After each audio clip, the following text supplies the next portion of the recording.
Janganlah engkau menyebarkan kabar bohong. Janganlah engkau membantu orang yang bersalah dengan menjadi saksi yang tidak benar. Janganlah engkau turut-turut kebanyakan orang melakukan kejahatan, dan dalam memberikan kesaksian mengenai sesuatu perkara, janganlah engkau turut-turut kebanyakan orang membelokkan hukum. Juga janganlah memihak kepada orang miskin dalam perkaranya. Apabila engkau melihat lembu musuhmu atau keledainya yang sesat, maka segeralah kau kembalikan binatang itu. Apabila engkau melihat rebah keledai musuhmu karena berat bebannya, maka janganlah engkau enggan menolongnya. Haruslah engkau rela menolong dia dengan membongkar muatan keledainya. Janganlah engkau memperkosa hak orang miskin di antaramu dalam perkaranya. Haruslah kau jauhkan dirimu dari perkara dusta. Orang yang tidak bersalah dan orang yang benar tidak boleh kau bunuh, sebab Aku tidak akan membenarkan orang yang bersalah. Suap janganlah kau terima, sebab suap membuat buta mata orang-orang yang melihat dan memutarbalikkan perkara orang-orang yang benar. Orang asing janganlah kamu tekan, karena kamu sendiri telah mengenal keadaan jiwa orang asing. Sebab kamu pun dahulu adalah orang asing di tanah Mesir.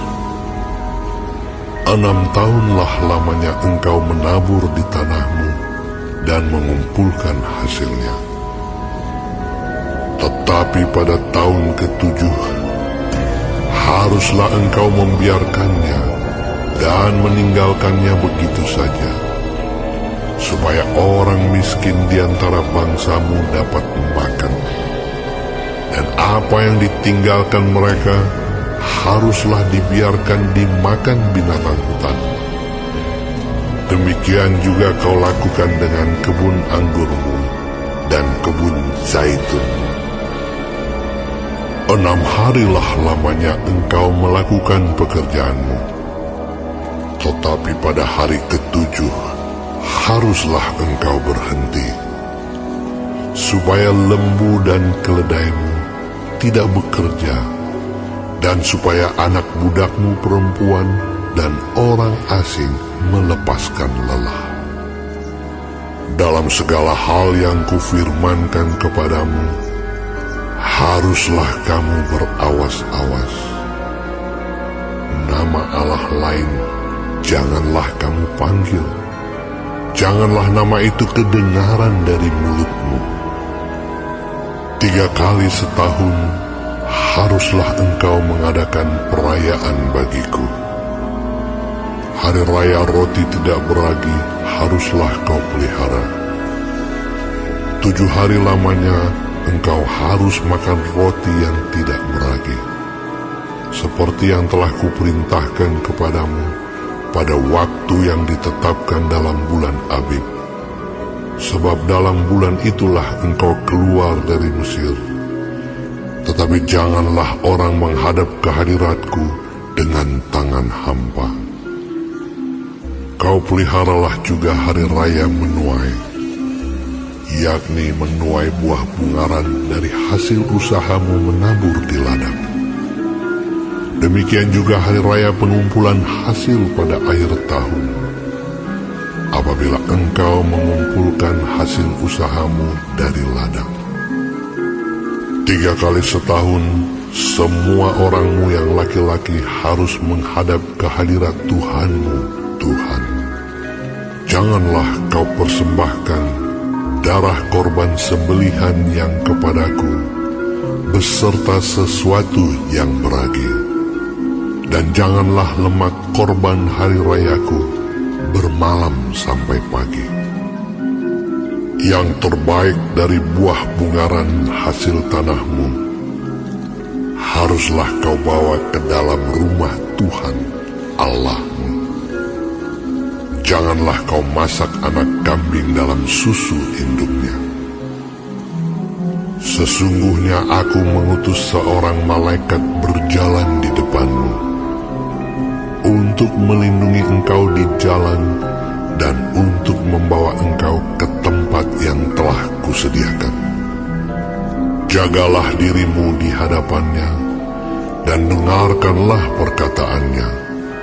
Janganlah engkau mendurhaka kepadanya, sebab pelanggaranmu tidak akan diampuninya, sebab namaku ada di dalam dia. Tetapi jika engkau sungguh-sungguh mendengarkan perkataannya dan melakukan segala yang kufirmankan, maka aku akan memusuhi musuhmu dan melawan lawanmu.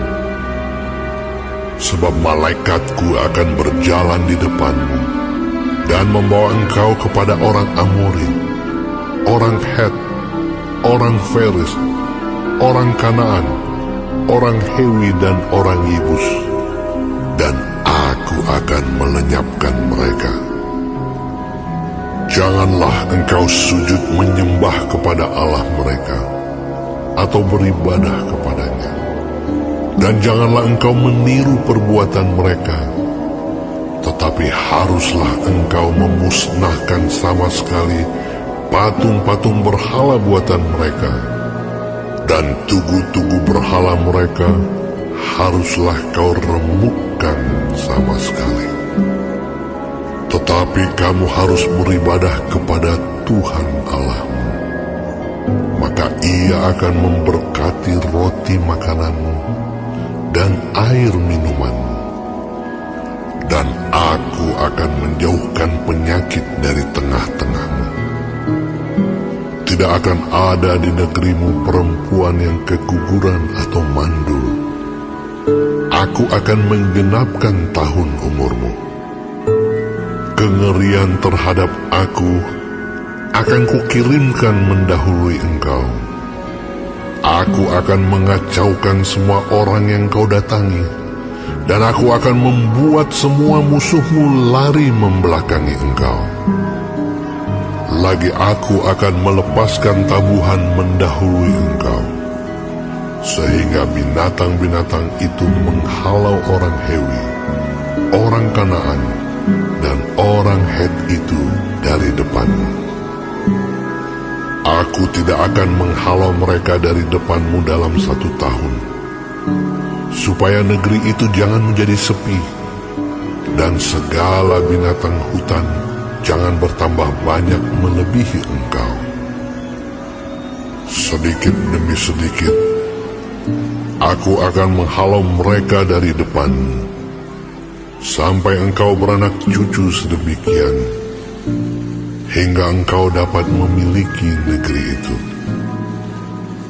Aku akan menentukan batas daerahmu dari Laut Teberau sampai Laut Filistin, dan dari padang gurun sampai sungai Efrat.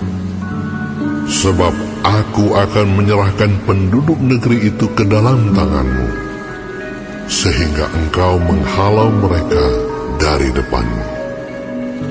Janganlah mengadakan perjanjian dengan mereka ataupun dengan Allah mereka.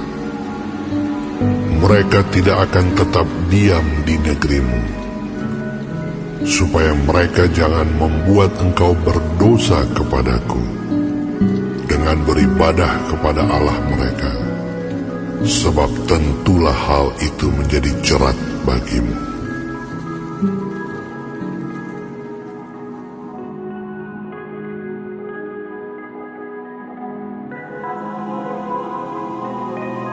Berfirmanlah ia kepada Musa, Naiklah menghadap Tuhan, engkau dan Harun, Nadab dan Abihu, dan 70 orang dari para tua-tua Israel, dan sujudlah kamu menyembah dari jauh. Hanya Musa sendirilah yang mendekat kepada Tuhan, tetapi mereka itu tidak boleh mendekat, dan bangsa itu tidak boleh naik bersama-sama dengan dia. Lalu datanglah Musa dan memberitahukan kepada bangsa itu segala firman Tuhan dan segala peraturan itu. Maka seluruh bangsa itu menjawab serentak, "Segala firman yang telah diucapkan Tuhan itu akan kami lakukan." Lalu Musa menuliskan segala firman Tuhan itu. Keesokan harinya, pagi-pagi, didirikannya mezbah di kaki gunung itu dengan 12 tugu sesuai dengan ke-12 suku Israel. Kemudian disuruhnyalah orang-orang muda dari bangsa Israel, maka mereka mempersembahkan korban bakaran dan menyembelih lembu-lembu jantan sebagai korban keselamatan kepada Tuhan. Sesudah itu, Musa mengambil sebagian dari darah itu, lalu ditaruhnya ke dalam pasu. Sebagian lagi dari darah itu disiramkannya pada mezbah itu. Diambilnyalah kitab perjanjian itu, lalu dibacakannya dengan didengar oleh bangsa itu, dan mereka berkata, "Segala firman Tuhan akan kami lakukan dan akan kami dengarkan." Kemudian Musa mengambil darah itu dan menyiramkannya pada bangsa itu serta berkata, "Inilah darah perjanjian yang diadakan Tuhan dengan kamu berdasarkan segala firman ini." Dan naiklah Musa dengan Harun, Nadab dan Abihu dan 70 orang dari para tua-tua Israel. Lalu mereka melihat Allah Israel. Kakinya berjejak pada sesuatu yang buatannya seperti lantai dari batu nilam dan yang terangnya seperti langit yang cerah. Tetapi kepada pemuka-pemuka orang Israel itu tidaklah diulurkannya tangannya.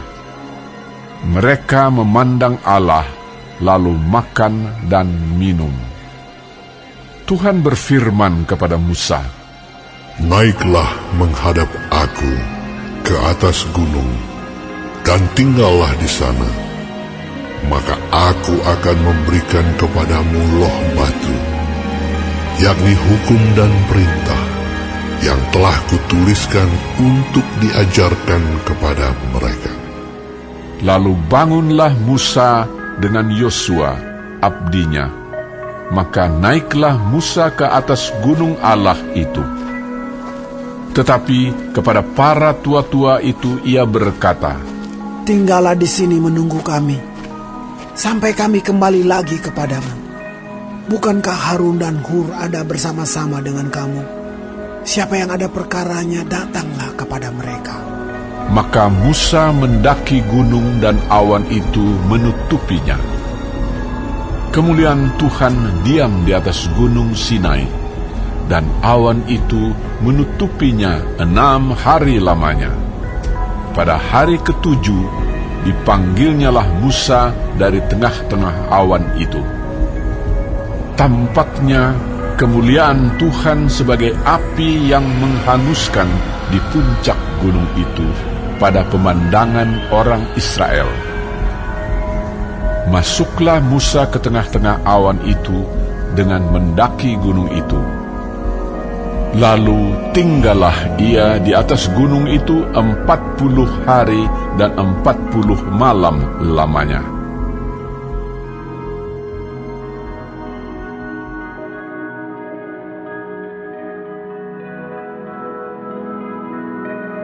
Untuk pemimpin biduan dari Daud. Orang bebal berkata dalam hatinya, "Tidak ada Allah." Busuk dan jijik perbuatan mereka, tidak ada yang berbuat baik. Tuhan memandang ke bawah dari surga kepada anak-anak manusia untuk melihat apakah ada yang berakal budi dan yang mencari Allah. Mereka semua telah menyeleweng, semuanya telah bejat. Tidak ada yang berbuat baik, seorang pun tidak. Tidak sadarkah semua orang yang melakukan kejahatan, yang memakan habis umatku seperti memakan roti, dan yang tidak berseru kepada Tuhan?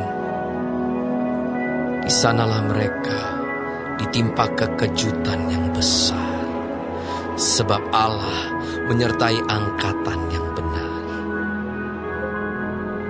Kamu dapat mengolok-olok maksud orang yang tertindas, tetapi Tuhan adalah tempat perlindungannya.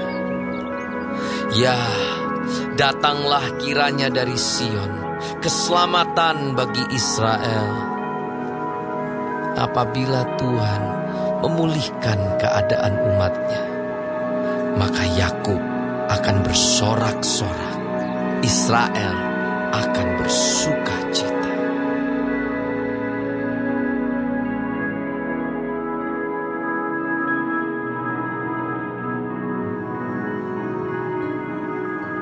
Ada seorang lain yang bernama Ananias. Ia beserta istrinya Safira menjual sebidang tanah. Dengan setahu istrinya, ia menahan sebagian dari hasil penjualan itu, dan sebagian lain dibawa dan diletakkannya di depan kaki rasul-rasul. Tetapi Petrus berkata, Ananias, mengapa hatimu dikuasai iblis, sehingga engkau mendustai Roh Kudus dan menahan sebagian dari hasil penjualan tanah itu? Selama tanah itu tidak dijual, bukankah itu tetap kepunyaanmu? Dan setelah dijual, bukankah hasilnya itu tetap dalam kuasamu? Mengapa engkau merencanakan perbuatan itu dalam hatimu? Engkau bukan mendustai manusia, tetapi mendustai Allah. ketika mendengar perkataan itu, rebahlah Ananias dan putuslah nyawanya. Maka sangatlah ketakutan semua orang yang mendengar hal itu. Lalu datanglah beberapa orang muda. Mereka mengapani mayat itu, mengusungnya keluar dan pergi menguburnya. Kira-kira 3 jam kemudian, masuklah istri Ananias. Tetapi ia tidak tahu apa yang telah terjadi. Kata Petrus kepadanya, Katakanlah kepadaku, dengan harga sekiankah tanah itu kamu jual? jawab perempuan itu. Betul sekian. Kata Petrus, Mengapa kamu berdua bersepakat untuk mencobai roh Tuhan? Lihatlah, orang-orang yang baru mengubur suamimu berdiri di depan pintu, dan mereka akan mengusung engkau juga keluar. Lalu rebahlah perempuan itu seketika itu juga di depan kaki Petrus, dan putuslah nyawanya. Ketika orang-orang muda itu masuk, mereka mendapati dia sudah mati. Lalu mereka mengusungnya keluar dan menguburnya di samping suaminya. Maka sangat ketakutanlah seluruh jemaat dan semua orang yang mendengar hal itu. Dan oleh rasul-rasul diadakan banyak tanda dan mujizat di antara orang banyak. Semua orang percaya selalu berkumpul di serambi Salomo dalam persekutuan yang erat. Orang-orang lain tidak ada yang berani menggabungkan diri kepada mereka. Namun mereka sangat dihormati orang banyak. Dan makin lama, makin bertambahlah jumlah orang yang percaya kepada Tuhan, baik laki-laki maupun perempuan. Bahkan mereka membawa orang-orang sakit keluar ke jalan raya dan membaringkannya di atas balai-balai dan tilam, supaya apabila Petrus lewat, setidak-tidaknya bayangannya mengenai salah seorang dari mereka. Dan juga orang banyak dari kota-kota di sekitar Yerusalem datang berduyun-duyun, serta membawa orang-orang yang sakit dan orang-orang yang diganggu roh jahat. Dan mereka semua disembuhkan. Akhirnya mulailah imam besar dan pengikut-pengikutnya yaitu orang-orang dari mazhab Saduki, bertindak sebab mereka sangat iri hati. Mereka menangkap rasul-rasul itu, lalu memasukkan mereka ke dalam penjara kota. Tetapi waktu malam, seorang malaikat Tuhan membuka pintu-pintu penjara itu dan membawa mereka keluar. Katanya, Pergilah, berdirilah di bait Allah, dan beritakanlah seluruh firman hidup itu kepada orang banyak. mereka mentaati pesan itu. Dan menjelang pagi, masuklah mereka ke dalam bait Allah, lalu mulai mengajar di situ. Sementara itu imam besar dan pengikut-pengikutnya menyuruh mahkamah agama berkumpul, yaitu seluruh majelis tua-tua bangsa Israel, dan mereka menyuruh mengambil rasul-rasul itu dari penjara. Tetapi ketika pejabat-pejabat datang ke penjara, mereka tidak menemukan rasul-rasul itu di situ. Lalu mereka kembali dan memberitahukan. Katanya, Kami mendapati penjara terkunci dengan sangat rapinya, dan semua pengawal ada di tempatnya di muka pintu. Tetapi setelah kami membukanya, tidak seorang pun yang kami temukan di dalamnya. ketika kepala pengawal bait Allah dan imam-imam kepala mendengar laporan itu, mereka cemas dan bertanya, apa yang telah terjadi dengan rasul-rasul itu? Tetapi datanglah seorang mendapatkan mereka dengan kabar. Lihat, orang-orang yang telah kamu masukkan ke dalam penjara ada di dalam bait Allah, dan mereka mengajar orang banyak. Maka pergilah kepala pengawal serta orang-orangnya ke bait Allah, lalu mengambil kedua rasul itu, tetapi tidak dengan kekerasan, karena mereka takut kalau orang banyak melempari mereka. Mereka membawa keduanya dan menghadapkan mereka kepada mahkamah agama. Imam besar mulai menanyai mereka. Katanya, dengan keras kami melarang kamu mengajar dalam nama itu. Namun ternyata kamu telah memenuhi Yerusalem dengan ajaranmu, dan kamu hendak menanggungkan darah orang itu kepada kami. Tetapi Petrus dan rasul-rasul itu menjawab, katanya, Kita harus lebih taat kepada Allah daripada kepada manusia. Allah nenek moyang kita telah membangkitkan Yesus yang kamu gantungkan pada kayu salib dan kamu bunuh. Dialah yang telah ditinggikan oleh Allah sendiri dengan tangan kanannya menjadi pemimpin dan juru selamat, supaya Israel dapat bertobat dan menerima pengampunan dosa. Dan kami adalah saksi dari segala sesuatu itu. Kami dan Roh Kudus yang dikaruniakan Allah kepada semua orang yang mentaati Dia. mendengar perkataan itu sangatlah tertusuk hati mereka, dan mereka bermaksud membunuh rasul-rasul itu. Tetapi seorang Farisi dalam mahkamah agama itu yang bernama Gamaliel, seorang ahli Taurat yang sangat dihormati seluruh orang banyak, bangkit dan meminta supaya orang-orang itu disuruh keluar sebentar. Sesudah itu ia berkata kepada sidang, Hai orang-orang Israel, pertimbangkanlah baik-baik apa yang hendak kamu perbuat terhadap orang-orang ini. Sebab dahulu telah muncul si Teudas yang mengaku dirinya seorang istimewa, dan ia mempunyai kira-kira 400 orang pengikut. Tetapi ia dibunuh, dan cerai-berailah seluruh pengikutnya dan lenyap. Sesudah dia, pada waktu pendaftaran penduduk, muncullah si Yudas, seorang Galilea. Ia menyeret banyak orang dalam pemberontakannya. Tetapi ia juga tewas dan cerai-berailah seluruh pengikutnya. Karena itu aku berkata kepadamu, janganlah bertindak terhadap orang-orang ini.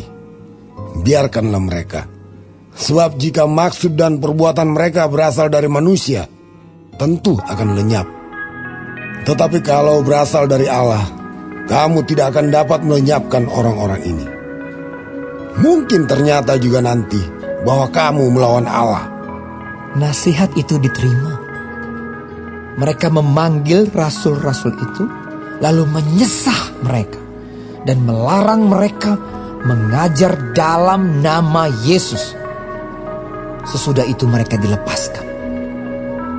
Rasul-rasul itu meninggalkan sidang mahkamah agama dengan gembira, karena mereka telah dianggap layak menderita penghinaan oleh karena nama Yesus. Dan setiap hari mereka melanjutkan pengajaran mereka di Bait Allah dan di rumah-rumah orang, dan memberitakan Injil tentang Yesus yang adalah Mesias.